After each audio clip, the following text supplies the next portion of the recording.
tardes, María José. Buenas tardes, Erika, ¿qué tal? ¿Qué tal? Muy bien, ¿me escuchas bien?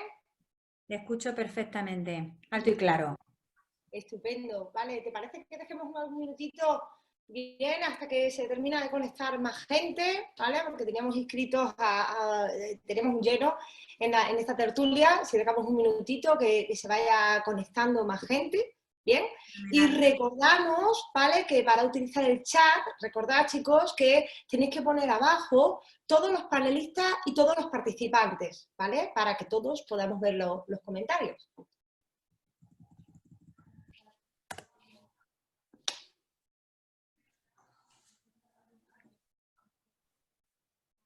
Bueno, ya nos va contestando gente en el chat, bien. Estamos transmitiendo en directo también en el canal de YouTube de la Escuela de Osteopatía de Madrid, y también la tertulia va a quedar grabada, ¿vale? Para que todos aquellos pues, que no pueden terminar de verla o que quieran volver a verla o recomendarla, bueno, pues que tengan la oportunidad de volver a hacerlo. ¿Bien? ¿Todo bien por Madrid, María José? Pues mucho calor, pero imagino que el mismo que por Extremadura, ¿no? Bueno, pues yo creo que más por aquí. Aquí estamos a cerca de 40 grados todos los días y pasando mucho calor, pero bien, todo bien. Bueno, Con el último esfuerzo ya, antes de las sí, ya vacaciones. terminando el curso antes de las vacaciones. Bien. Bueno, pues si te parece, pues empezamos ya, que vemos que se va conectando más gente, ¿vale? Tenemos una horita por delante. Bien, bueno, para los que no me conozcan, yo me llamo Erika Quintana, soy fisioterapeuta, osteópata y profesora de la Escuela de Osteopatía de Madrid. Y para mí, pues un placer, ¿vale? Estar aquí en esta tertulia osteopática, ¿vale? Donde vamos a comentar un tema que a María José, a mí, ahora lo dirá ella, ¿no? Que nos gusta mucho, que nos apasiona, que en el que trabajamos mucho, que es todo lo que es la patología craneomandibular. Y espero, pues bueno, que les guste, ¿no? Que aprendan. Yo tengo aquí, mira, mi papel y boli, ¿vale? Para ir también anotando todas aquellas cosas que tú me cuentes, que yo pueda aprender de ti, ¿no? Que esto siempre es un aprendizaje continuo de compañeros, de alumnos, ¿no? Cuando vamos a dar clase, de nuestros propios pacientes, ¿no? Que se sientan cada día en nuestras camillas, se tumban y nos cuentan su patología, y es una oportunidad bonita, ¿no? Que tenemos ahora para compartir este rato juntas, María José. Así que muchas gracias, ¿vale? por este ratito que vamos a pasar y bien, a ver qué tal lo disfrutamos las dos, ¿no? ¿Tú también tienes papel y boli para apuntar? Yo tengo aquí boli, papel, me Yo tengo en aquí... YouTube, o sea que también estoy preparada. Estoy lista y preparada. Muy bien, muy bien. Bueno, María José, ¿qué te parece si empezamos hablando un poquito, ¿no? Para ponernos en materia, ¿qué es el síndrome craneomandibular? ¿Qué patologías o qué características presenta este síndrome? ¿Vale? Para empezar a abordar este tema. Bueno, pues buenas tardes a todos. Yo soy María José, también soy fisioterapeuta, osteópata. Yo no soy doctora como Erika, Erika tiene más caché, pero sí que soy profesora de la Escuela de Osteopatía de Madrid. Y como Erika, pues llevo mucho tiempo dedicándome al tema de la ATM. Entonces, cuando surgió un poco hacer una tertulia para hablar del trastorno temporomandibular o el síndrome craneomandibular, pues enseguida me ofrecí voluntaria para, bueno, pues porque creo que puedo aportar un poquito, ¿no? Entonces, para mí el síndrome craneomandibular, yo siempre digo que es como una especie de cajón desastre, en el que la persona que tiene un síndrome craneomandibular pues presenta signos y síntomas que se expresan en relación con su ATM, que es la articulación temporomandibular, que se expresan con el cráneo, en relación con el cráneo, con el raquis cervical y con la cintura escapular, aunque lo podríamos extender a todo el cuerpo porque en la ATM también va a influir el apoyo de los pies, pero técnicamente cuando se habla de un síndrome craneomandibular estamos hablando de una situación de dolor orofacial, así lo describen, de origen no odontológico, es decir, que no hay una caries, no hay algo que justifique ese dolor y sí que hay una serie de causas articulares o periarticulares que están produciendo ese dolor. Entonces es cierto que es una patología interesante por la prevalencia, porque afecta, pues no se ponen muy de acuerdo, porque algunos hablan de que el 80% de la población en algún momento va a quejarse de un síndrome craneomandibular, otros hablan de un 30% solo, pero el caso es que lo que sí que está claro es que es uno de los dolores funcionales más constante, más frecuente en nuestras consultas después del dolor lumbar. Entonces, solamente por eso, solamente porque tenemos que darle respuesta a esa población, pues es interesante formarnos un poquito y aprender un poquito de qué va todo esto, ¿no crees, Erika? Sí, muy de acuerdo, muy bien la explicación que has dicho para iniciar. Yo tenía apuntado esto, ¿no? Que el 75% de la población experimenta ese dolor en algún momento de su vida. Siendo una prevalencia, estamos hablando entre un 17, aunque hay varios estudios con diferentes porcentajes, entre un 17 y un 26%, que ya que es un cuarto por ciento de la población. Y como tú sabes, ¿no? Todo lo que son los desórdenes temporomandibulares afectan más a las mujeres, ¿no? Y estuve buscando un poquito y me encontré varios estudios publicados en el año 2017 de Iwasaki que nos hablan cómo las mujeres tenemos mayor densidad en la contracción durante los movimientos meniscales, ¿vale? Eso pasa en mujeres sanas, es decir, que ya presentan una mayor densidad, y en mujeres con patología, es decir, que ya las mujeres hay mayor contractibilidad y densidad a nivel del menisco. Y que durante el bruxismo los periodos de contracción y la fuerza de la contracción es mayor, ¿vale? En la mujer. Como saben que hay más prevalencia en mujeres, teníamos que indagar un poco más, ¿no? Porque esto sucede más en la mujer, seguro que tiene alguna ventaja evolutiva, ¿no? Para la protección a lo mejor de las crías o algo, seguro que tiene que ir por ahí, ¿vale? Pero bueno, me resultó curioso el dato y bueno, hay muchos trabajos que hablan de las prevalencias en las mujeres. También, también por lo que tú has comentado, pero yo lo que encuentro en la consulta es que el hecho de ser mujer normalmente predispone o hay más mujeres con una situación de hiperlasitud ligamentosa, ¿no? Hay una mayor inestabilidad en esa articulación y esa mayor inestabilidad predispone ya a tener como esa causa articular, esa situación articular que va a condicionar o que va a ser como el punto de origen, ¿no? Y también seguro que tú has encontrado que es más típico en mujeres entre la segunda y la cuarta década de la vida, que también es un momento pues de mucho estrés, de buscar el momento en el mundo, el trabajo, la familia, todo, y a partir de los 40 ya como la cosa se va relajando y ya va desapareciendo un poco tanto momento tan agudo, ¿no? Sí, más o menos es la edad que nosotros solemos encontrar más prevalentemente, ¿vale? Y con mayor prevalencia en mujeres, pero bueno, también encontramos gran cantidad de hombres que presentan, pues, lo que es los síntomas, ¿no? Asociados a los trastornos temporomandibulares. Cuando aparece, porque la limitación en sí no suele dar tanta la lata, que como sabes que es el dolor, ¿no? Es decir, ese dolor que ya te impide la funcionalidad de tu sistema craneomandibular a la hora de la apertura, a la hora de la masticación, a la hora de dar un beso, de reírte, ¿no? Ese dolor de tipo articular, casular, ligamentario, muscular, ¿no? Depende de la causa que sea.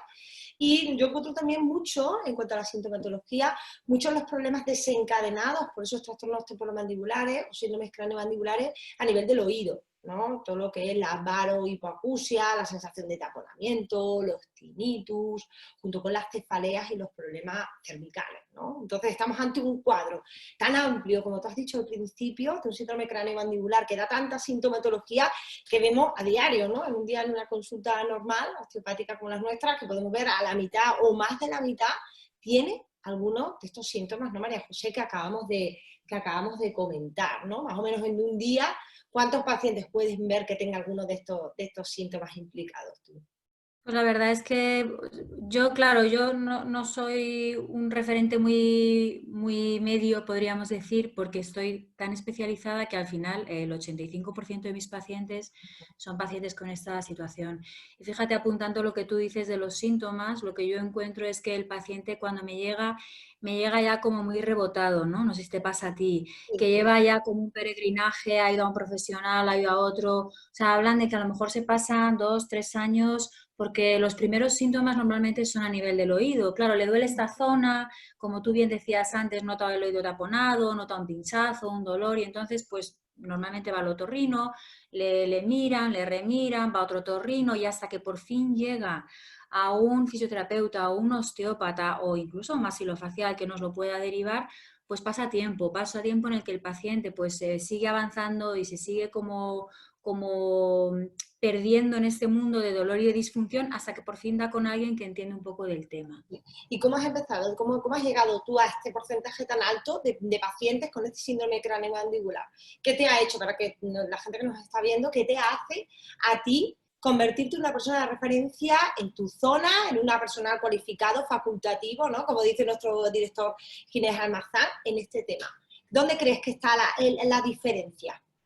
Pues, bueno, no me voy a remontar a los años en los que empezó, pero la verdad es que yo empecé como paciente con todo esto. Cuando se hacía la selectividad, en aquellos años de selectividad, ahora es la EBAU, pero hace 1000 años, por una extracción de las 4 muelas del juicio a la vez, igual no una extracción demasiado afortunada, pues empecé con un desorden temporomandibular postraumático. Ya sabéis que la extracción de las muelas del juicio es una de las cirugías más iatrogénicas que hay. Provocan mucha limitación, mucha inflamación, mucha disfunción, bloqueos meniscales, en fin. Bueno, pues empecé así. Y entonces el hecho de estar en contacto tan cercano con los cirujanos maxilofaciales y el sentir que no solo la cirugía daba respuesta, ¿no? El recibir apoyo terapéutico, en concreto de François Ricard, del profesor de nuestra escuela, el director de nuestra escuela, pues me hizo como, joder, voy a estudiar fisioterapia, oye, voy a estudiar osteopatía. Y la verdad es que yo lo he tenido fácil, porque el conocer a los maxilofaciales desde el principio pues me ha hecho tener una estrecha relación con ellos. Y desde el principio he empezado a trabajar con el tema de la ATM.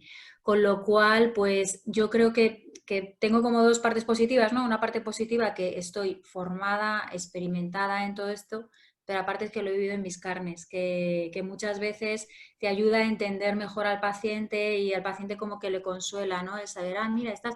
Y entonces ya abres bien y no tienes dolor y no tomas medicación, pues no, no, estoy todo bien, ¡ah, qué bien! Entonces, ¿se puede llegar a eso? Se puede llegar a eso bien tratado y bien orientado, ¿no? Ese Sí. es un poco mi Creo que lo que has comentado, ¿no? Una buena colaboración, ¿no? Y rodearnos, que eso es lo que muchas veces nos falta, de otros profesionales que nos van a ayudar en este tratamiento multidisciplinar, que si quieres luego lo comentamos, en este tipo de pacientes. Entonces, crearos todos, ¿no? Los que nos están escuchando, una buena red de contactos donde tengamos, en mi zona no hay tantos maxilofaciales como ustedes van a tener en Madrid o en otras ciudades, pero bueno, hay uno. Pero los ¿Vale? tienes muy buenos, muy buenos. Y muy bueno. En mi zona, en Badajoz, en sitios que estén a nuestro alrededor, ¿no? Nuestro perímetro de clientela, con odontólogos, con ortodontistas, con optometristas, logopedas, ¿no? Toda aquella red de tratamiento multidisciplinar que necesitamos, ¿vale? Tener un buen contacto con ellos. ¿no? Entonces yo, por ejemplo, lo que hago es cuando al paciente le derivo, eso sí lo hago siempre, siempre le derivo con una nota que vaya de mi consulta, de mi propia, bueno, mi letra no, que la hago en ordenador ya, ¿no?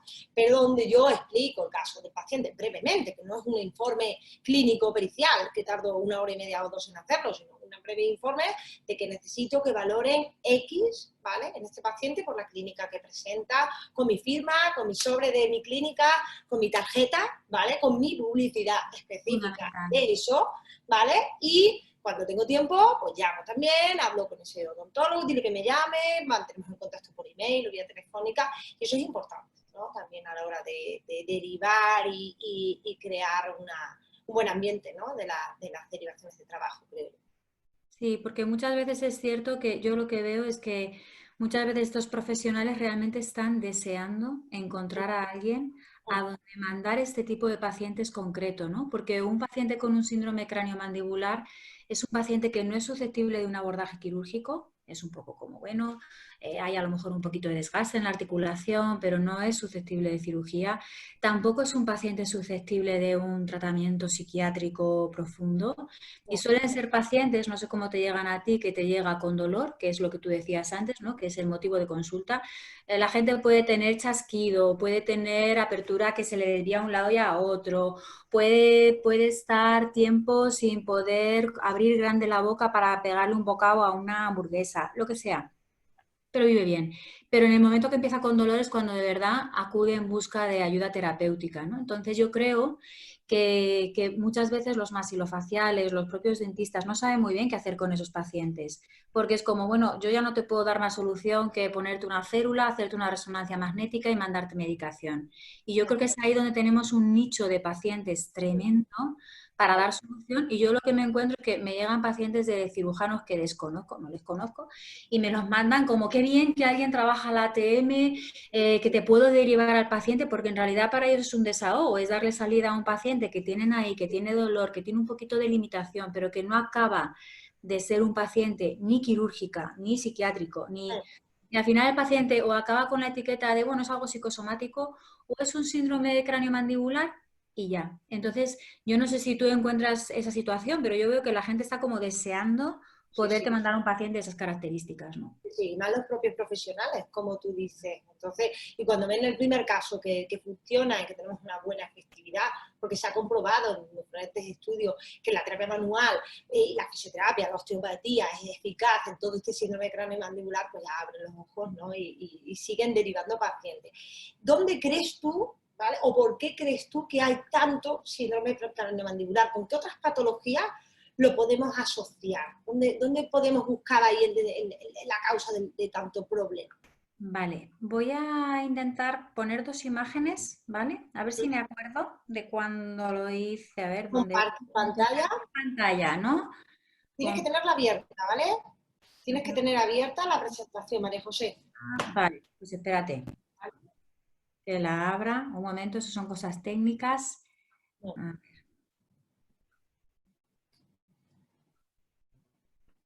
Ah, ahora se está abriendo.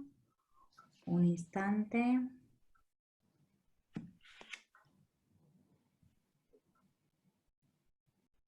Un momento, perdonad, que es que esto, yo no soy muy Son tecnológica. cosas de directo, María José. Compartir. Esta es. A ver. Bueno, vale. Bueno, he desaparecido yo, pero ha aparecido lo que quería que vierais. Bueno, imagino que vosotros sí me veis a mí, pero bueno. Pues respondiendo un poco a Erika con respecto al por qué, ¿no? Tenemos tantos síndromes craneomandibulares, tanto paciente aquejado de esto. Yo lo que encuentro es que hay una situación de una gran alteración cervical, ¿no? Que el sustrato de tanto problema de ATM tiene que ver con problemas cervicales.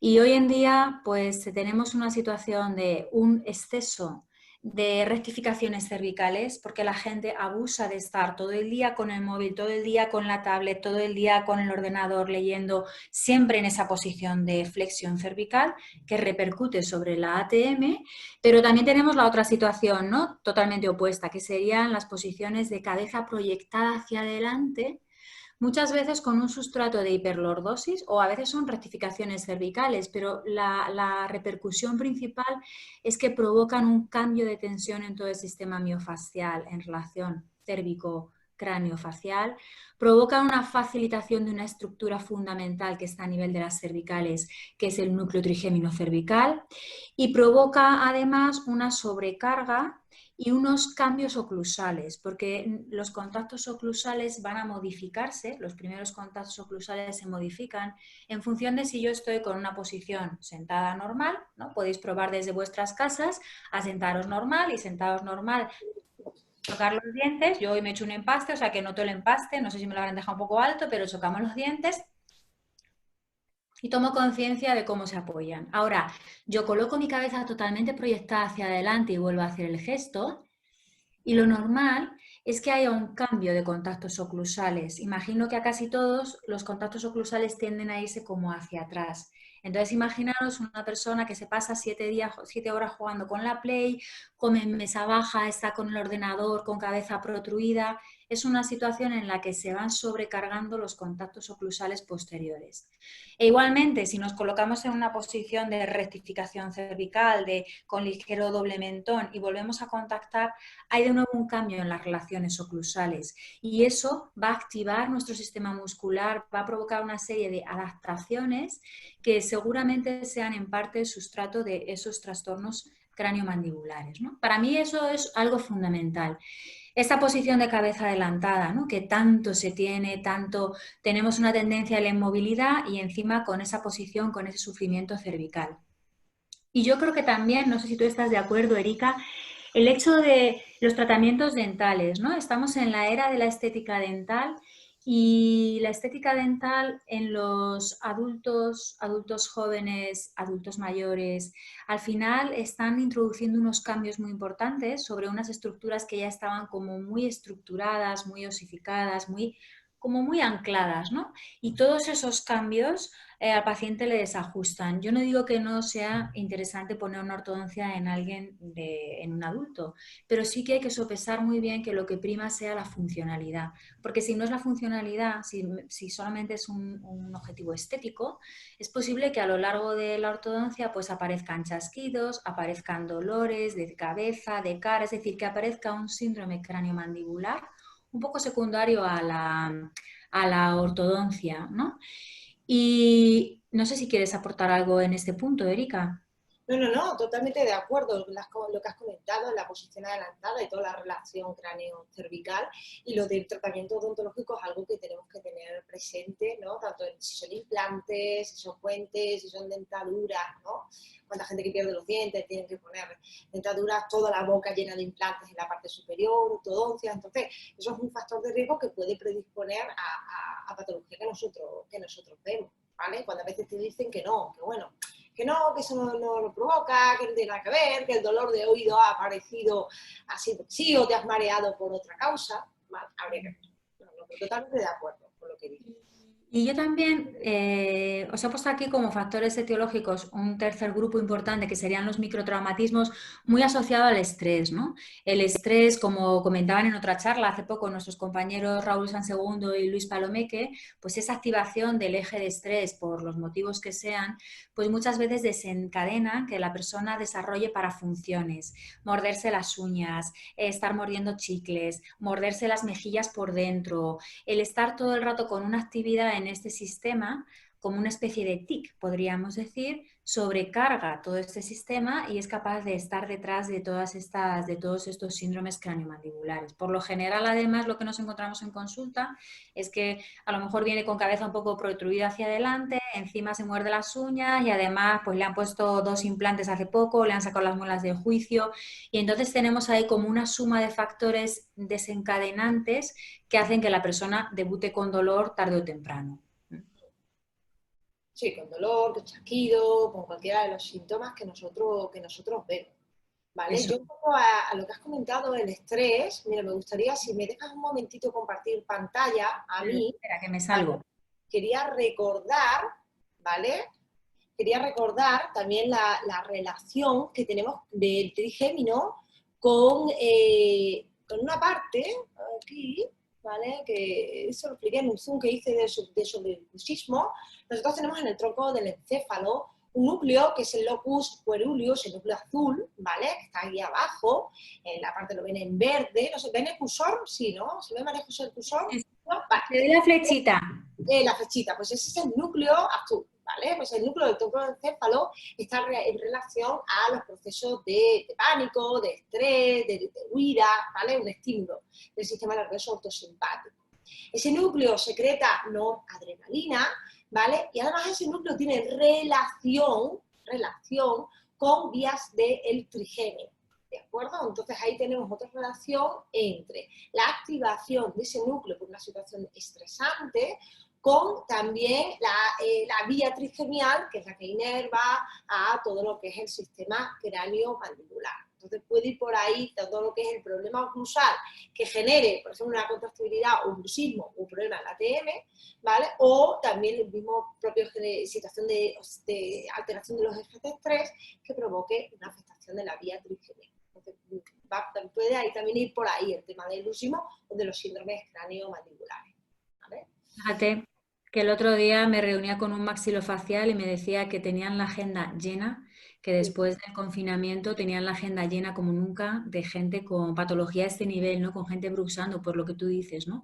Por la activación de este núcleo, que al final cuando la gente pasa miedo y pasa terror, pues se activa. Pánico, claro, el pánico es el que activa todo esto, ¿vale? Oye, te quería preguntar, ¿tú has encontrado si en los pacientes que te acuden a la consulta con trastornos craneomandibulares suelen tener buena salud bucodental? O sea, entendiendo cómo está esa encía, cómo está esa lengua, ¿tú qué encuentras? Pues mira, yo ya me di cuenta hace tiempo, ¿vale? Entonces, es algo que ahora con la mascarilla, claro, antes no me fijaba, pero cuando el paciente se quita la mascarilla, aunque tengo la mascarilla yo puesta, pues me viene muchísimo olor en la boca, es decir, síntomas de halitosis, de la lengua blanca, las encías con inflamación, con gingivitis, periodontitis, ¿vale?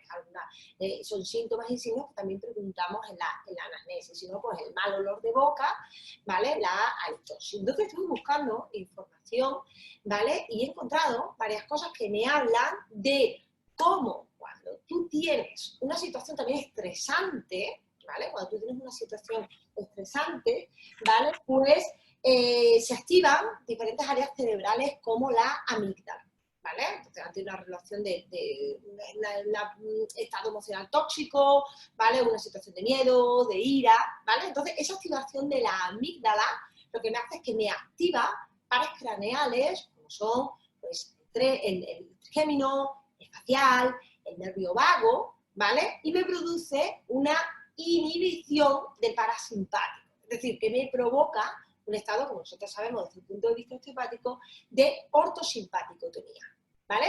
Esta ortosimpaticotonía provoca, ¿vale?, que empecemos a secretar una hormona que es la osteocalcina, ¿vale? Lo que hace la osteocalcina es que cambia la saliva, ¿vale? Y nos hace una saliva que es más espesa, ¿vale? Una saliva más ácida, una saliva que es más rica en amilasa, y eso te cambia la flora de la boca. Uno de los primeros síntomas que pueden ser, pues nada, la inflamación de las encías, la periodontitis, el mal olor de la boca, ¿vale? Cuando te levantas, la lengua blanca, ¿vale? Tiene que ver con esa alteración de la boca. Pero claro, ¿qué tiene que ver la alteración de la flora con el problema de la articulación temporomandibular, el síndrome craneomandibular? Porque esa calcitonina, por otras vías, por vías del glutamato, ¿vale?, también provoca secreción de una calcitonina diferente a nivel de la musculatura masticatoria y de la propia ATM. Entonces ahí tenemos la relación de cómo un paciente con una alteración de la microbiota de la boca, que puede ser por estrés, ¿vale?, que puede ser por una alteración pues, de tipo el tabaco, el alcohol, los antibióticos, los colutores, lo que son los enjuagues bucales, ¿no?, que también con flúor, sobre todo con algunos alcoholes, destruyen esa microbiota, ¿vale? O el exceso incluso a veces de higiene bucal, lavarse tanto los dientes, o no utilizar el hilo dental. Es que hay muchos factores que repercuten en esa microbiota, incluido es el estrés. Entonces, habría que verlo, ¿vale? Porque puede ser un factor desencadenante. Recuerdo a todos los espectadores que lo pregunten, ¿vale? El olor muchas veces no hace falta preguntarlo, ¿vale? Aunque yo siempre lo pregunto, aunque sea... Simulas, ¿no? Como, y te huele el aliento, y te está dando ahí como... Vez se ha dado cuenta si a usted le huele el aliento, o si lo ha dicho algún familiar, o algún, su mujer, y se lo pregunto amablemente. Entonces, eso, para que esos pacientes, junto con su odontólogo o con herramientas que hay para cuidar, por favor, esa flora, porque nos puede llevar a perpetuar y a darnos un problema craneomandibular, ¿no? Porque es que si esos pacientes ya te los tratas y al cabo de poco tiempo están igual, aún haciendo un buen abordaje, ¿vale? Que yo digo caso, que es que la intervención era puramente a nivel de la microbiota con tratamientos específicos de dejar de compartir. Uy. Ay. ¿Qué ha pasado? Nada, nada, he dejado de compartir, nada, que pensaba, vale, pensaba que me había ido de la reunión, ¿vale? Entonces es algo que me llamó la atención y sí, que tiene relación, María José. Yo sabes también que encuentro, al hilo de lo que tú comentas de las encías, que muchos pacientes que tienen una falta de cierre labial, pacientes respiradores bucales, tienen también, se les sobreañade el factor de simplemente tener la encía constantemente en contacto con el aire sin filtrar. Entonces, estos pacientes tienen la típica encía hipertrófica, que se llama, que es una encía como roja inflamada que parece que va a brotar sangre de un momento a otro, ¿no? Y eso es, digamos que para mí es algo que me hace sospechar, me hace pensar en que ese paciente va a necesitar una buena evaluación de la vía aérea. Pero fíjate, yo desconocía lo que tú acabas de comentar. Sí. O sea, que probablemente de la respiración bucal, también la respiración bucal cambia el pH de la saliva. Claro. Hace la saliva más corrosiva también. Los niños, tú tratas mucho con niños también, que son respiradores bucales, también al cambiarle el pH de la saliva, les predispone a tener caries, ¿no? Y muchas veces me digo, bueno, es que tú comes chuche, es que, bueno, es verdad que la microbiota también se afecta por la alimentación. Entonces, tú si tomas carbohidratos de absorción rápida que se absorban en la boca, tipo bollería, pan, ¿vale? Los cereales, ¿vale? Entonces también cambia esa microbiota, pero aparte de eso, hay que mirar, como tú dices, todo lo que es la vía aérea, ¿vale? La respiración bucal, ¿vale? La oclusión, todo para corregir, si no solo un tratamiento fisioterápico respiratorio de logopeda, ¿no? Que ahí entra gran parte del trabajo que tenemos que hacer multidisciplinar con el logopeda. Así es, así es. Muy bien, estupendo. Bueno, pues y a la hora de la valoración, María José, ¿qué herramientas utilizas tú a la hora de evaluar? ¿Vale? ¿O qué trucos nos puedes dar cuando haces una exploración? Pues la verdad es que para mí la exploración empieza desde que el paciente entra por la puerta y empieza a hablar, que ya estoy observando, ¿no? Qué tipo de mordida tiene, que si tiene una lengua muy protrusiva, muy tal. Pero para mí el orden sería, por supuesto, siempre hacer una anamnesis súper completa, en la que de verdad registro si ha habido traumatismos en ese paciente, si ha tenido tratamientos ortodónticos, que hoy en día es muy habitual, si el paciente lleva retenedores de estos fijos, que implican igual un cambio en lo que tú decías, ¿no? En toda ese pH, en esa saliva, si ha tenido algún tipo de implante, de muchos empastes recientemente, si ha sufrido cirugías ortognáticas, que hoy en día están a la orden del día. Nos encontramos mucha cirugía ortognática. Y luego a mí me gusta mucho escuchar al paciente, que me cuente cómo es su dolor y que me describa bien y que me señale bien, que si le duele la cabeza me diga dónde, si es aquí, es allí, dónde es, ¿no? Como específicamente dónde es ese dolor y qué características tiene. Le voy a preguntar también, muy importante, si ha tenido alguna situación de bloqueo agudo con boca abierta y no poder cerrar, porque eso va a condicionar que algunas de mis técnicas y algunas de las exploraciones las tengo que hacer como con más cautela, ¿no? Y luego pues miramos la postura, claro, somos fisios, somos osteópatas, vamos a mirar la postura, pero si nos queremos centrar un poquito en la ATM, pues me fijo mucho en lo que dice el maestro Rocabado, Mariano Rocabado, que es una posición de cabeza rotada hacia atrás o rotada hacia adelante, pensando en la repercusión en los espacios suboccipitales. Y miramos al perfil, ¿no? Miramos el desarrollo de la cara, si hay un desarrollo armónico en los tercios faciales o si hay un tercio que está menos desarrollado, ya me va a orientar que igual hay una falta de desarrollo de vía nasal o hay una falta de desarrollo de mandíbula y una tendencia a tener un problema de tipo dismorfismo, ¿no? Nosotros podemos trabajar mucho, pero también tenemos que conocer nuestras limitaciones. Entonces, bueno, identificamos dismorfismos y luego siempre voy a ver cómo es esa oclusión. Miramos dientes, interesante, si le falta algún diente, pero a veces hay agenesia, si están todos los dientes, si están bien alineados, si tiene las muelas en juicio, si no las tiene, que miramos también cómo es esa relación, ¿no? Yo seguro que como tú hemos tenido que estudiar mucho de oclusión, bueno, mucho, seguro que es una cosita así al lado de lo que saben los odontólogos, ¿no? Pero sería ver si tiene una mordida abierta y una falta de cierre en los dientes de delante que le va a predisponer a determinadas cosas, si tiene una sobremordida, si lo de abajo no los imaginamos, si hay desgaste fruto de apretar los dientes, si tiene la lengua marcada, ¿no? Yo no solo me fijo en lo que tú decías, ¿no? Si la lengua está blanca, sino también una lengua festoneada con las marcas de los dientes que te está diciendo que ese paciente tiene una parafunción de estar con la lengua empujando todo el rato los dientes y eso generará una compensación.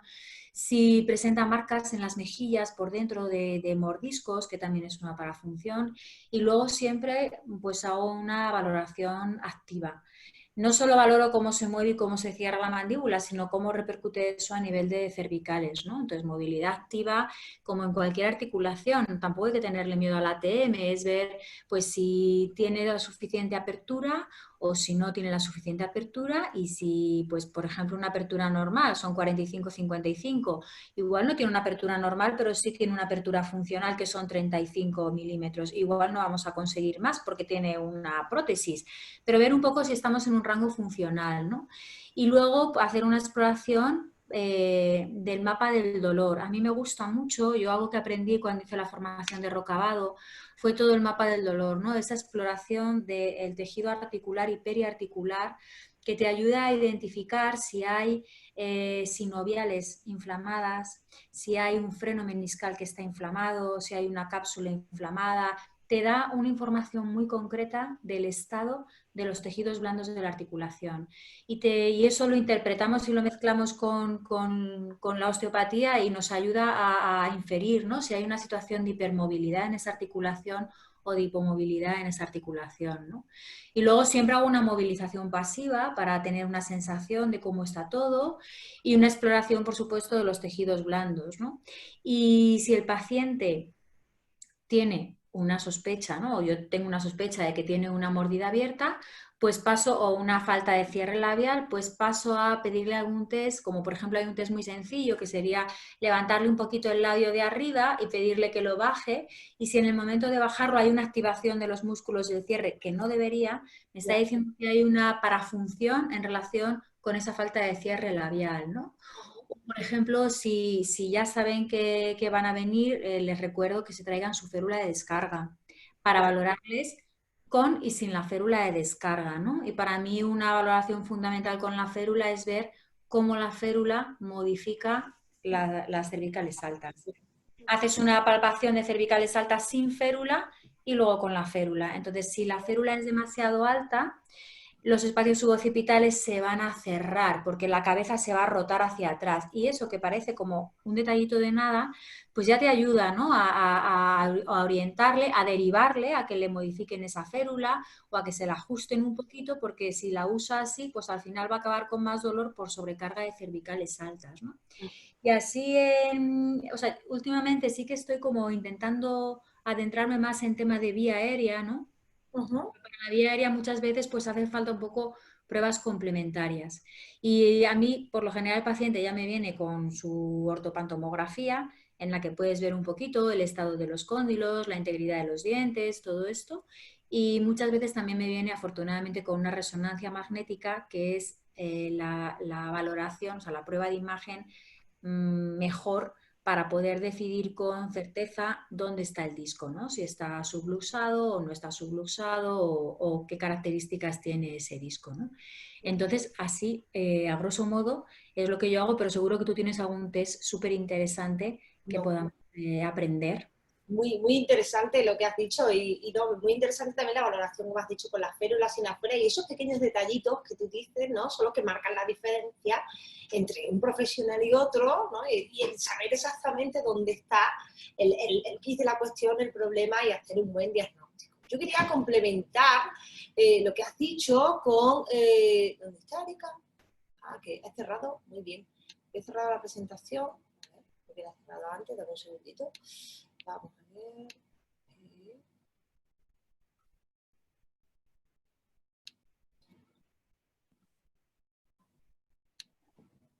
No, se la tengo aquí abierta. ¿Por qué? A ver. Quería compartir un test que yo utilizo aquí, ¿vale? Para ver el lado masticatorio predominante en este paciente, ¿vale? Entonces, el doctor Planas, ¿vale?, que es un odontólogo que se dedicó a hacer lo que se llama la rehabilitación neurooclusal, ¿no? Entonces ellos lo que hacen es la terapia que aquellos ortodoncistas o odontólogos que trabajan con esta terapia, lo que hacen, bueno, con una serie de pistas, ¿vale?, con una serie, imagínate, unos empastes pequeñitos en niños para trabajar esa oclusión mientras que va saliendo la dentición definitiva. ¿Vale? El doctor Planas es muy interesante su trabajo, aquellos que quieran leer sobre el tema, yo tengo uno de sus libros, de sus tratados, ¿vale? Interesante, porque hay que saber un poquito de todo, ¿no? Evidentemente no vamos a saber al nivel que sabe un ortodoncista ni un odontólogo, pero sí que tengo que tener nociones, como tú has dicho, de la terapia que utilizan, de las herramientas, de la patología, para que yo sepa entender cómo puedo cambiar eso. Y entonces, mirad, ¿cómo se diagnostica el ángulo funcional masticatorio de Planas? Que se llama así. Nosotros le vamos a pedir al paciente que haga deducciones, ¿vale?, con los dientes casi juntos, sin apretar, solo deslizando hacia un lado y a otro. Es decir, haces una deducción a un lado y haces una deducción a otro. Y lo que tienes que medir es lo que aparece en la imagen inferior, es decir, la distancia vertical entre lo que es, bueno, es un ángulo, se forma un ángulo entre la parte horizontal y esa distancia vertical, ¿no? Lo podéis ver aquí, este angulito que yo estoy señalando, entre la línea interincisiva, ¿bien? Entonces, tú comparas un ángulo con el otro. Aquel ángulo que es menor, es decir, que cuando tú haces la diducción, la mandíbula baja menos, es decir, que tiene menor dimensión vertical, es tu lado masticatorio. Es tu lado masticatorio. Eso a veces lo dice el paciente y otras veces no lo sabe, pero es tu lado masticatorio de preferencia. ¿Por qué? Porque es el lado que necesita menor dimensión vertical, ¿vale? Entonces tú necesitas abrir menos la boca, necesitas deslizar y menos esfuerzo, ¿no? Menos esfuerzo energético, entonces es el lado que tú vas a hacer. Normalmente se suele masticar más por un lado que por otro, ¿vale? Eso es correcto, pero eso no impide que yo no pueda masticar por el lado contrario. Es decir, que yo tengo que comparar un ángulo con el otro para ver si hay uno, es que hay veces que uno se abre así y el otro está completamente pegado, ¿vale? Entonces eso te dice que por el lado que se abre mucho, ese paciente probablemente no mastica nada, ¿vale? Y eso tendrá que ver pues, con la oclusión, con un contacto prematuro, interferencias oclusales o una mordida cruzada, algo que no le esté dejando masticar, y es algo que hay que tener en cuenta, ¿vale? Porque muchas veces nuestro tratamiento no es únicamente, como sabemos, osteopático que nosotros hacemos, sino que necesitaría una intervención del odontólogo. Y también utilizo estos test de posturología, por ejemplo, el test de Mersman, ¿vale? Lo he puesto porque luego con estos epónimos, con tanto nombre largo y con tanta S doble y M doble, nunca sé si lo copio bien. Y aún así no sé si lo he copiado bien, espero que sí. Vamos a ver el postural, ¿vale? Entonces vamos a utilizar unos algodoncillos. Vamos a ver, primero veo la postura del paciente, igual que tú has comentado antes, con y sin célula. Veo la postura, puedo utilizar una plomada, ¿vale? Puedo utilizar rango de movilidad o únicamente observar. O si tienes una plataforma de estabilometría que yo tengo también, lo puedo hacer en la plataforma, ¿vale? Y si no, no pasa nada, sin plataforma. Veo, imagina, observo que el paciente tiene una lateroflexión de un lado, cervical, o una posición adelantada de la cabeza, o una escoliosis, cualquier síntoma, ¿vale? Que pueda tener relación con la patología temporomandibular. Le pongo los algodoncillos, le pido que degluta varias veces y que camine, ¿vale? Si cuando yo le pongo los algodoncillos le quito contacto oclusal, se modifica la postura, ya me está diciendo que tengo algo, ¿no?, en la oclusión que tendré que modificar. ¿Tendré que modificar yo solo o tendré que modificar junto con el odontólogo o el ortodoncista? ¿Bien? Entonces, interesante este porque es muy rápido. Yo cuando lo hago en los cursos, cuando en un caso clínico, es que es automático, ¿eh? Es decir, cambia, como tú sabes, la mordida cruzada te genera una lateroflexión homolateral, normalmente, ¿vale? Con una desviación de la mandíbula, y eso te lo cambia. Entonces ya te está diciendo que los tiros van por ahí. Y luego encontré esta reglita, mira que te enseñé, ¿te acuerdas? Te enseñaba el otro día. Yo no me acuerdo dónde la compré, no sé si la pedí a Estados Unidos, no me acuerdo. Son unas reglas pequeñitas que nosotros utilizamos para medir la movilidad de la articulación temporomandibular. Y es algo que yo le doy, yo utilizo un calibre digital en la consulta, ¿no? Pero es algo que yo doy al paciente para que cuando nosotros mandamos los ejercicios en casa, pues para que, sobre todo la gente que está preocupada, ¿no? ¿Cuánta apertura tengo? Voy ganando porque parece que era... Bueno, pues es algo que puede medirse, te colocas la ranura en la línea interincisiva, ¿eh?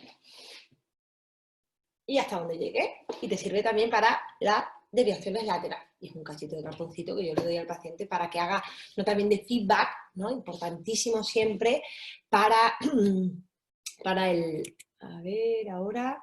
Aquí, muy bien. Para lo que es el tratamiento. María José. Es fundamental también explicarle a los pacientes que en la ATM 1 milímetro a veces es como 7 grados en otra articulación, ¿no?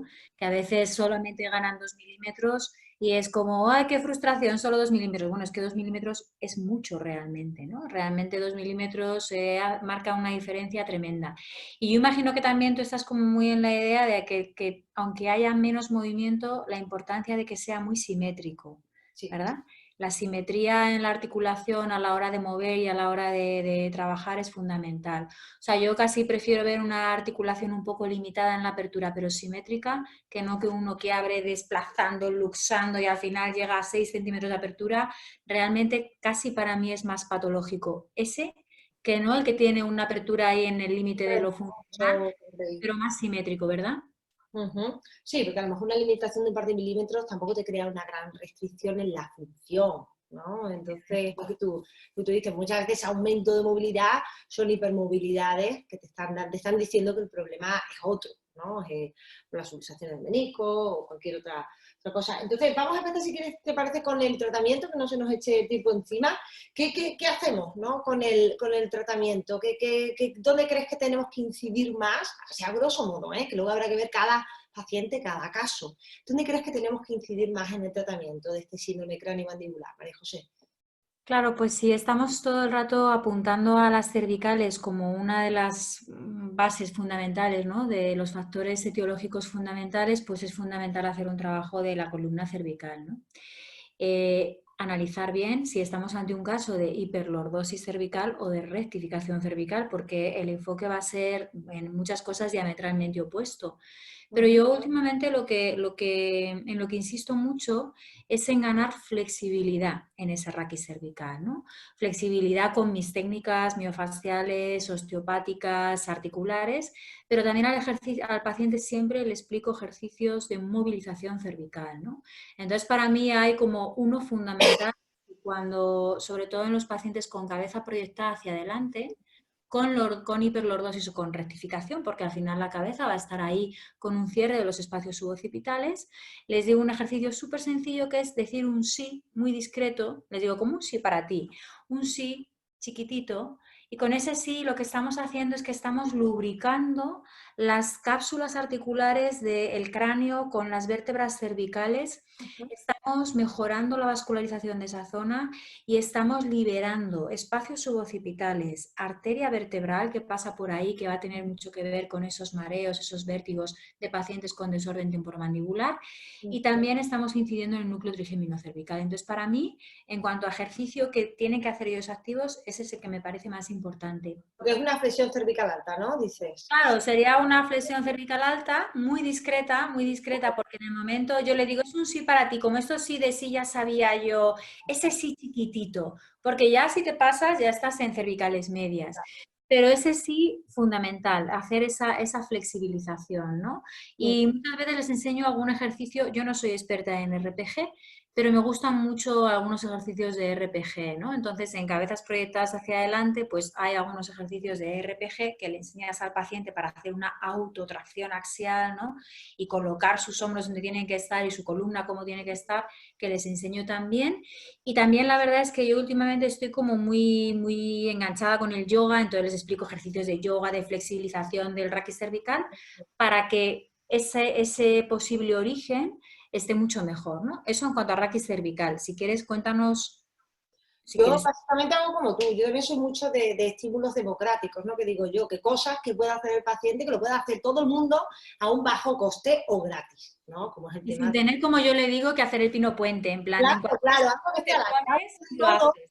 ¿no? Y que lo pueda hacer el paciente. Yo trabajo mucho también con el tratamiento de movilización, de estabilización cervical. Para la estabilización tengo el Stabilizer, ¿no? Un aparato de biofeedback, bien, que me sirve para, pues nada, dar trabajo y dar ese biofeedback para el trabajo de la musculatura flexora profunda. Trabajamos también todo lo que es la musculatura escapular, los extensores. Y también me gusta trabajar con hiperboloides, ¿vale? Para trabajar, ¿vale? Lo que es la movilidad, lubrificar bien, ¿vale? Porque claro, cuánto importante es que todo lo que es el estímulo propioceptivo de la mandíbula, la ATM, la haga sobre todo, recordad, chicos, el músculo pterigoideo externo, sobre todo en los movimientos de deducción. Hay que trabajar deducción. Cuando me dicen los pacientes, bueno, es que me han mandado que abra, que cierre. Sí, la apertura y el cierre está muy bien, ¿vale? Está muy bien, pero necesitamos la deducción para que haga ese estímulo propioceptivo. Y eso lo haces muy bien con hiperboloides, con un bolígrafo si no tienes hiperboloides, con un rulito que se pueden De los comprar dentistas. de los dentistas en cualquier sitio, encuentras esto, si no tienes el hiperboloide, que se pueden hacer mucho más ejercicio, ¿vale? Pero chicos, recordad, el ejercicio en deducción. Aparte, lo que dice María José, importantísimo, el tratamiento cervical, imprescindible, vamos. Sobre todo porque la deducción, lo que dice un poco Mariano Rocabado es que hay una relación de 4:1 entre los milímetros de apertura, ¿no? Entonces Rocabado te plantea que por cada milímetro de diducción o de propulsión vas a tener 4 de apertura. Entonces yo en los pacientes siempre, en mi trabajo manual, en mi movilización, pero también en los ejercicios les insisto en lo que tú has dicho, ¿no? En que trabajen mucho la diducción porque les digo, eso se va a convertir luego en apertura. Claro, Y la claro. musculatura se va a resistir menos, porque no es lo mismo que tú estés intentando ahí forzar una apertura, luchando Le contra dicen, la métete musculatura. lápices y cosas de esas, ¿no? Yo, Claro, sí, que a veces recomendaciones de mi paciente que me han dicho que me vaya metiendo pues depresores, lápices, para forzar la apertura, como si tú fuerzas la apertura durante 10 segundos y esa apertura se mantiene. Yo le explico eso, le explico brevemente, ¿no? Qué es la propiocepción en una articulación y cómo se tiene que trabajar, no forzando la apertura, ni mucho menos, ¿no? Eso es interesante. Y básicamente hago lo mismo que tú. Mucho trabajo cervical, postural, ¿vale? No olvidándome del resto de castores, ¿no? Posturales, claro. los pies, los ojos, y quería compartir con vosotros también una cosa que te comentaba también, que era la relación importante que tenemos entre nuestros ojos, ¿no? Y toda la patología ocular con la relación de la boca, ¿no? Lo que llamamos la relación ojos-boca, ¿vale? Imprescindible, ¿vale? Porque todo lo que cambiemos en nuestro sistema ocular nos puede cambiar la boca y viceversa, ¿vale? Entonces, aquí miras esta imagen, qué bonita, ¿vale? Donde tenemos, por una parte, el núcleo espinal del trigémino, que tú comentabas, es decir, a nivel de la parte superior de la médula. Recordamos que aquí tenemos convergencia de nervios cervicales altos, ¿vale? Pues de este núcleo espinal trigemial es donde viene la rama del 5-1, ¿no? Es decir, nervio oftálmico, sensibilidad del ojo, órbita, conjuntiva, que llega a este núcleo espinal del trigémino. Pero luego tenemos otros núcleos del trigémino, como es el mesencefálico, el núcleo pontino, que están un poquito más arriba, lo veis aquí en la imagen. Pues aquí es donde llega la información del 5-2 y el 5-3, o sea, zona masticatoria, mandibular, que estamos viendo, ¿no? Bien, ahora bien, pues estos núcleos del trigémino tienen relación, este es el mesencefálico y el pontino, con esta parte que pone aquí, que es el colículo superior, ¿vale? Esto es una parte de mi sistema nervioso central que coordina, que integra la movilidad de los músculos extraoculares, la contracción y movilidad de los músculos extraoculares, ¿vale? Entonces aquí ya tengo una conexión directa neurológica de mi vía visual, a través del colículo superior y los músculos extraoculares, con el trigémino.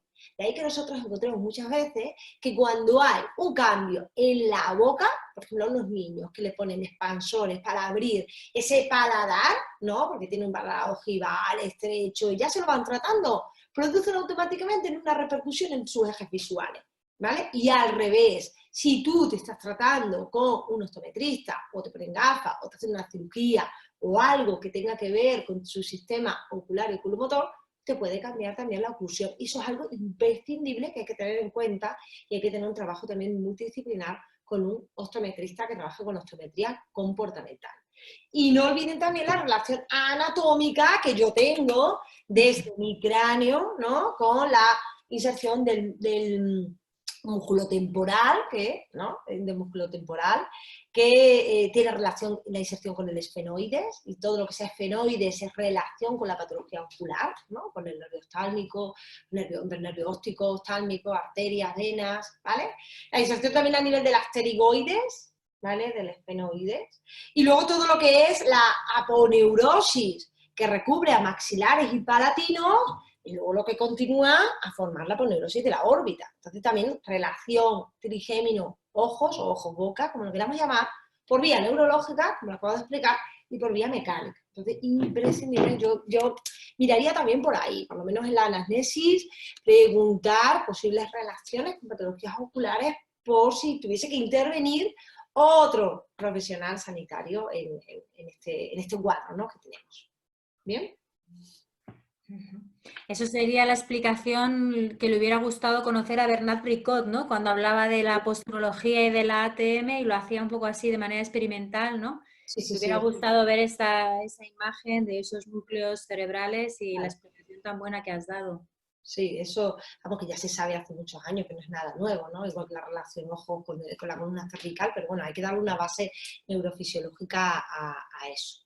Claro. Bien, bueno, y cuanto a, ¿qué te parece si te hacemos, vamos a resumir un poquito, si quieres, bibliografía? ¿Qué nos recomiendas de bibliografía así para quien quiera ahondar más en este tema, que hay tanto, A ver. ¿no? Tienes ahí la biblioteca, como yo aquí detrás. La biblioteca, espera, que lo he buscado antes porque no sabía dónde estaba. Mira, para mí, uno fundamental Sí, es este, es el Lockeson.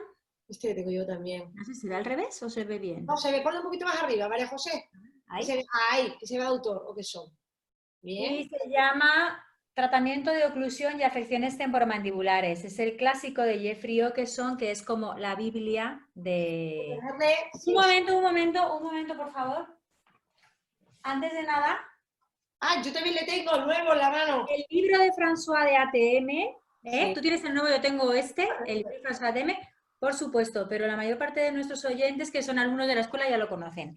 Entonces, nos vamos a lo que son, que es un poco la recomendación novedosa, porque igual algunos de vosotros este no lo conocéis, ¿no? Para mí sería este, para adentraros en el mundo de la ATM, y luego también para mí fundamental, que lo tengo aquí como hipermarcado, el de Travelan Simon, ¿no? Que muchas veces cuando te llega un paciente con un dolor que no sabes ya por dónde y dices, pero ¿esto de dónde viene? Yo que si no tengo ni idea.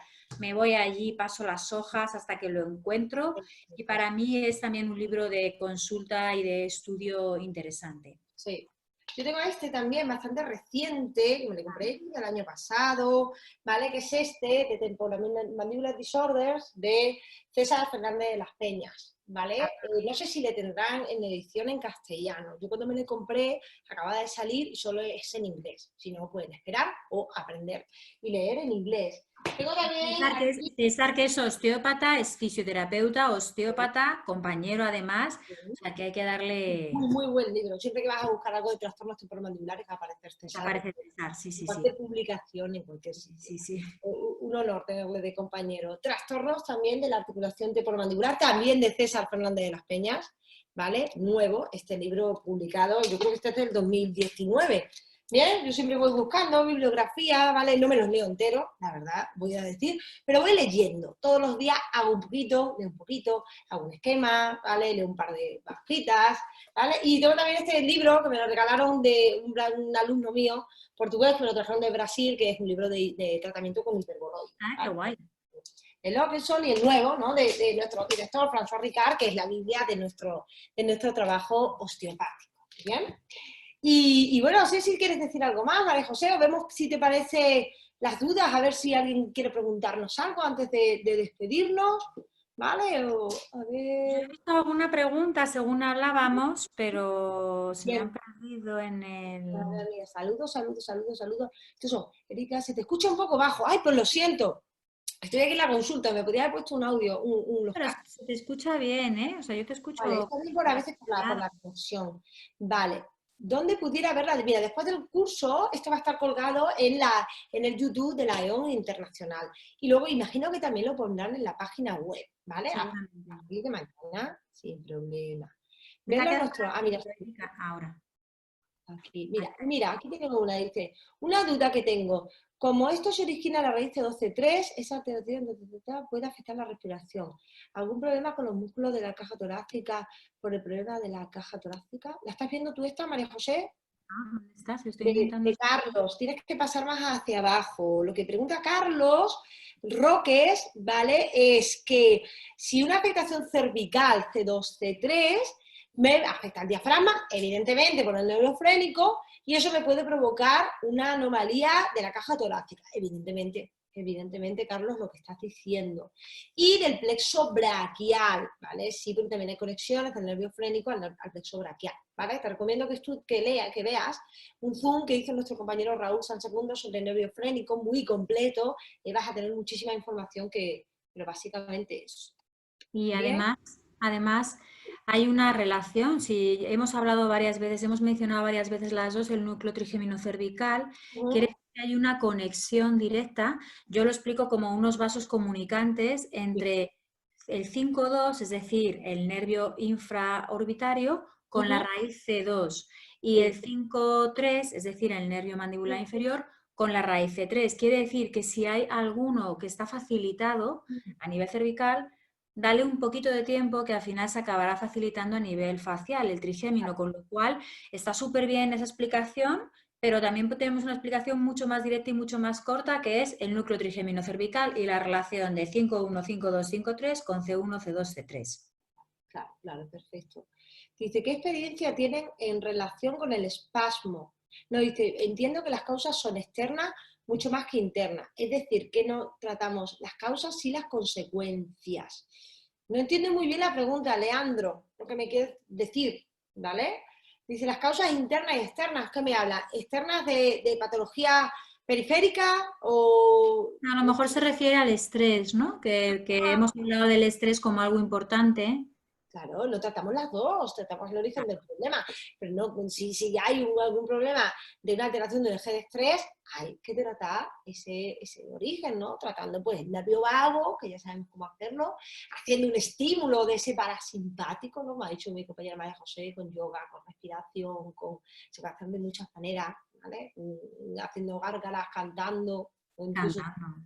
cantando. Incluso yo leí hace poco que teniendo, pero no puede ser un chicle, claro, pero chupando un caramelito o algo dentro de la boca, que eso la gente de los pueblos lo hace, que va con un hueso de aceituna, un hueso de cereza. Ujú. El hecho de tener un estímulo intrabucal Acción. que está favoreciendo la salivación activa directamente el sistema parasimpático. Te Sí, al sientes nervio vago. Es igual regular. que lo de las gárgaras y los sonidos estos culturales, la gente que hace meditación, el yoga, todo eso, van por la misma vía. Claro, Entonces, claro, no te metas un chicle, por Dios, ni que claro, te chicle la no. microbiota, ni un caramelo, ni Que no algo nos hagan un corta y pega y nos pongan aquí recomendando que chicle. nos hacen un corte. Tiene que ser algo. Yo cuando iba de campamento con los Boy Scouts, para la salivación nos ponemos una piedra pequeña, ¿Ves? sublingual. Entonces, eso también valdría. Por ejemplo, las Claro, y hay muchos estímulos para el vago y tratar el nervio vago, como ustedes saben, como osteópatas. claro. Bien, ¿y qué vas a ver? ¿Qué experiencia? Nos pregunta por el espasmo hemifacial y el tratamiento, María José. Pero no sé muy bien, o sea, la etiología de ese espasmo hemifacial, ¿cuál es? ¿Es de etiología desconocida? No lo Angélica. especifica, no lo especifica. Hombre, entiendo que si hay un espasmo del hemifacial, nosotros desde el punto de vista de la osteopatía tenemos unas herramientas maravillosas para Ujú, liberar el nervio facial desde el núcleo en el que se origina, el ujú, recorrido intrapetroso que hace, la zona de emergencia de esa raíz motora que es a nivel del agujero estilomastoideo justo por detrás por debajo de la orejita, y luego hacer una liberación de las posibles raíces motoras del nervio facial. Yo sí. entiendo eso por un lado, ¿no? Yo me plantearía hacer eso por un lado y, por supuesto, acompañarlo con un tratamiento de nueva activación del parasimpático y un tratamiento a nivel miofascial, ¿no? Y también, sin entrar mucho en ese campo, que yo tengo una nutricionista en la consulta y no soy experta en ese campo, sé 4 cositas, pues a lo mejor darle un aporte de vitamina B, por ejemplo, para que mejore un poco ese estado, esa bioquímica del nervio facial e intentar que esa situación mejore. Yo me lo plantearía por ahí, no sé si eso te Exactamente, sirve. es eso. Luego la pregunta también dice, me preguntan para repetir el test, el lado masticatorio. Te pones a un lado y a otro. Y tienes que ver cuánto desciende la mandíbula. Es decir, si esta es mi mandíbula y tú lo haces, cuánto desciende de un lado, cuánto desciende del otro. Pues el lado que descienda menos, es decir, que haya una dimensión vertical menor, es el lado masticatorio, ¿vale? Es el ángulo funcional masticatorio del doctor Planas. Dice, aberraciones de la arteria producen alteraciones del rostro. Sí, las alteraciones de la arteria pontocelulosa, alteraciones del rostro, sí, porque controla también la vascularización intracraneal, ¿vale? ¿Dónde estás? Me he perdido. Estoy abajo. ¿Más arriba estás? No, espérate, que me... Ah, ya sé dónde estás, Al vale. final, Angélica Muñoz, ¿vale? Puedo... Sí, teniendo también en cuenta, Angélica, que el principal aporte vascular para los tegumentos faciales es la carótida externa, Ujú. realmente. Entonces, habrá una relación con la arteria pontocelulosa, pero será mínima, mínima, porque sobre todo eso depende de la arteria carótida externa. Bien, luego dice, puede haber una alteración. Me he ido abajo del chat y vamos a ir subiendo, que yo creo que nos va a salir mejor. Dice, movimientos repetidos y posiciones forzadas al tocar instrumentos. Evidentemente, ¿vale? Pues los instrumentos pueden ser pues, una microtraumatismos que tengamos, ¿no? María José, de viento, sobre todo de viento, ¿no? De viento y de cuerda, eso lo desarrolla muy bien Travel and Simon. Hablan de cuando hay una posición adelantada de mandíbula, el espasmo de los dos pterioideos externos y de los dos pterioideos internos. Y entonces hablan de esos músicos. Yo de hecho he tenido como varios músicos, profesores de saxo, de oboe, fagotistas, porque tienen una sobrecarga en esa articulación. Y luego también mucho los violinistas. Claro. Violinistas no he tratado ninguno, tengo que reconocerlo, pero de viento sí, de viento muchos. Y Ajá. además es que ellos, a mí me encanta decirles que se traigan el fagot, que se traigan el saxo, para ver de verdad cuál es su gesto. Y ellos Claro. te cuentan que hacen todo un trabajo de pipeteo con la lengua en la boquilla, que es súper interesante y que hay que analizar. Hay Sí. muchos fisios, de hecho, que ya están trabajando Solo AT ¿no? con músicos. Nuestra compañera Marta Bono en Valencia, yo creo que ella está también como muy especializada en ATM y músicos, además. Sí, sí, estupendo. Muy bien. ¿Y qué más me pregunta? A ver, pregunta por aquí. Alteración de la agujero arcado posterior y mala sincronización temporomandibular. Sí, por el agujero arcado posterior, ¿vale? Pues tenemos todo lo que sale del drenaje venoso, que también relaciona con el drenaje venoso a nivel de la ATM, ¿no? Entonces, pero no olvidéis que una cosa son las disfunciones craneales y otras las disfunciones estructurales, ¿vale? Es decir, que la alteración en la posición del temporal realmente no te cambia la fosa temporal, ¿no, María José? Es decir, no te llega la fosa temporal 2 centímetros para adelante ni 2 para atrás, Claro. ¿bien? Eso, de hecho, además, ya de hace tiempo que en la escuela se utiliza este lenguaje, ¿no? Que la posición del temporal con respecto a los huesos del cráneo, o sea, el ritmo cráneo-sacro que nosotros utilizamos no repercute, pero sí repercute la posición del temporal como tal, integrante del cráneo. Si la cabeza está en una posición o en otra, condiciona la posición y la orientación de la fosa. Y eso sí que va a repercutir en la ATM. O sea, que sería que el temporal como dentro de la cabeza en relación con las cervicales sí, el temporal como movimiento membranoso no tendrá esa repercusión sobre el cóndilo. Y a lo mejor también habría que pensar en ese ARP precisamente por el nervio espinal, ¿no? El espasmo, la activación o la irritación de este par craneal, del undécimo par craneal.